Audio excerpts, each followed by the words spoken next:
नगीना सांसद चंद्रशेखर आजाद संसद में लगातार मुद्दों को उठा रहे हैं, तो वहीं जो उनकी पार्टी है और जो पार्टी से जुड़े जो लोग हैं वो लगातार सड़कों पर संघर्ष करते हुए नजर आ रहे हैं। 2027 के जो चुनाव है उसको लेकर लगातार पार्टी एक्टिव भी है, तमाम जगहों पर कार्यक्रम हो रहे हैं, कमेटियां बनाई जा रही हैं, युद्ध स्तर पर काम चल रहा है कहा जाए तो।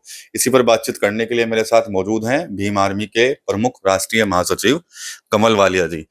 संसद, आपके सांसद जी संसद पर और आप लोग सड़कों पर, पूरा 27 को लेकर पूरा एक मिशन आप लोग तैयार कर रहे हैं अपना। जी बिल्कुल सही कहा आपने। हमारे नेता अब सदन चल रहा है तो अब संसद में जो है बहुजन समाज की आवाज उठा रहे हैं, लेकिन जब सदन बंद रहता है तो हमारे नेता सड़कों से लेकर संसद तक बहुजन समाज उठाने की बात कर रहे हैं। लेकिन हमारा प्रत्येक कार्यकर्ता, प्रत्येक पदाधिकारी आज 2027 की जो तैयारी है वो युद्ध स्तर पर कर रहा है। आप देखना 2027 में जो रिजल्ट होगा बड़ा चौंकाने वाले रिजल्ट होंगे इस बार। आ, अब बहुजन समाज पार्टी भी चौंकाने जा रही है। 10 तारीख से आकाश आनंद को फील्ड में उतारा जा रहा है, वो हाथरस में पहला कार्यक्रम होगा उनका, तो माना जा रहा है कि भी चंद्रशेखर और आकाश आनंद में टक्कर होने जा रही है बड़ी। देखिए, मुझे तो अपने नेता पर गर्व होता है। मैं अपने नेता चंद्रशेखर आजाद पर गर्व करता हूँ, इसलिए गर्व करता हूँ कि उनकी कार्यशैली ने, उनकी मेहनत ने, उनके त्याग ने, उनके परिश्रम ने उन लोगों को भी घरों से बाहर निकाल दिया जो लोग घरों से आज तक बाहर नहीं निकले। मेरे नेता की जो मेहनत ने, संघर्ष ने ऐसे नेताओं को घर से बाहर निकाल दिया है जो अपने कमरों से, अपनी बैठकों से बाहर निकलना नहीं चाहते। तो मुझे गर्व होता है अपने नेता पर कि आज उनको देख करके वो पार्टियां, वो दल जिन्होंने इस सूबे में राज किया और आज उनकी कार्यशैली इस तरह की हो गई कि समाज आज उनको नकार चुका है। लेकिन एडवोकेट चंद्रशेखर के संघर्ष को देख करके लोग फिर घरों से बाहर निकल रहे हैं। निकल तो नहीं, लेकिन अब आकाश आनंद को भी फील्ड में पूरी तरह से उतार रही है, कमान पूरी तरह से दी जा रही है उनको कहीं ना कहीं चुनाव की। हर पार्टी का अपना कार्य होता है। मुझे इतना पता है कि इस देश में फिलहाल सबसे ज्यादा प्रभावशाली कोई है, किसी का संघर्ष और त्याग परिश्रम है तो वो एडवोकेट चंद्रशेखर आजाद और आजाद समाज पार्टी भीम आर्मी के कार्यकर्ताओं का है, और जिससे पूरा बहुजन समाज बहुत संतुष्ट है और बहुत खुश है। इस बार देखना 2027 में बड़ा फैसला बहुजन समाज लेगा।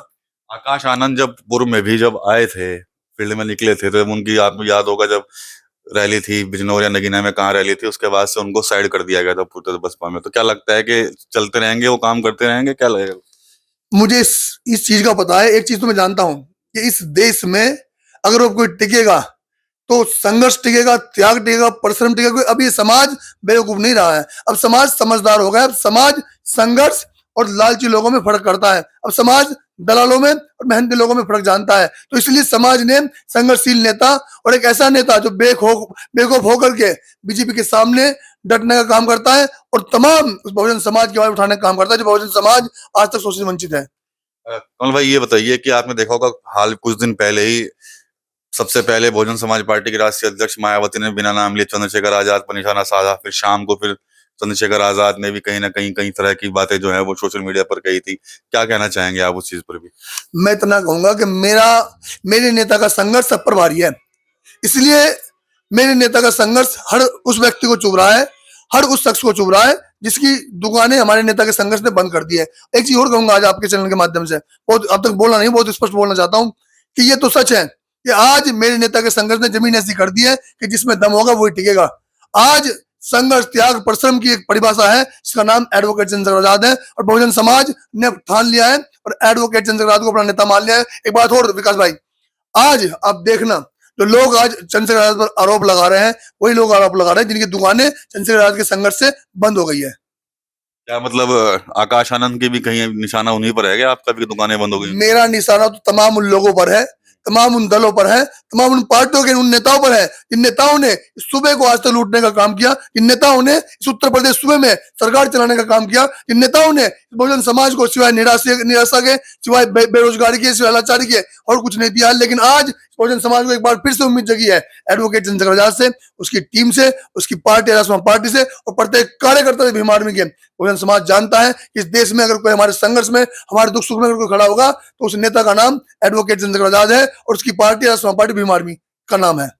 कोई गठबंधन भी होने जा रहा है नहीं आप लोगों का पार्टी का कहीं? ये तो काम राष्ट्रीय कोर कमेटी का है। हमारे यहाँ जो है संवैधानिक प्रक्रिया होती है तो राष्ट्रीय कोर जो तक करेगी वो होगा। लेकिन मैं एक चीज कहना चाहूंगा, अभी कुछ लोग, बीजेपी के कुछ लोग जो बीजेपी की गुंडागर्दी चरम सीमा पर है यहाँ, और बीजेपी ने, आप तमाम पूरे देश ने देखा कि जो जेएनजी जो लड़ रहे थे, जो संघर्ष कर रहे थे, जो छात्र अपने भविष्य के लिए संघर्ष कर रहे थे, उनको एक बीजेपी की सांसद हमारी बहन बेटों के करेक्टर पर जो है वो लांछन लगाती है। तो मैं कहता हूँ शर्म करो, ऐसी राजनीति को लात मारो जहां देश के युवा जो भविष्य होता है, आप उसके करेक्टर को जज कर रहे हो, पहले खुद का करेक्टर देखो। और बीजेपी का सुपड़ा साहब ये जेएनजी करेगा, एक बात ध्यान रखना। आज मुख्य मुकाबला किससे मानते हैं आप लोग अपना? हमारा मुख्य मुकाबला तो बीजेपी से है। हमारा तो मकसद जो है इस देश से बीजेपी को सत्ता से उखाड़ फेंकना है, और ये होगा बहुजन समाज और वो लाखों छात्र, उनके पेरेंट्स, जिन पर आपने AK-47 चलवाई, जिन पर आपने गोले चलवाई, जिन पर आपने आंसू गैस के गोले चलवाए, जिन पर आपने उनके करेक्टर को जज किया,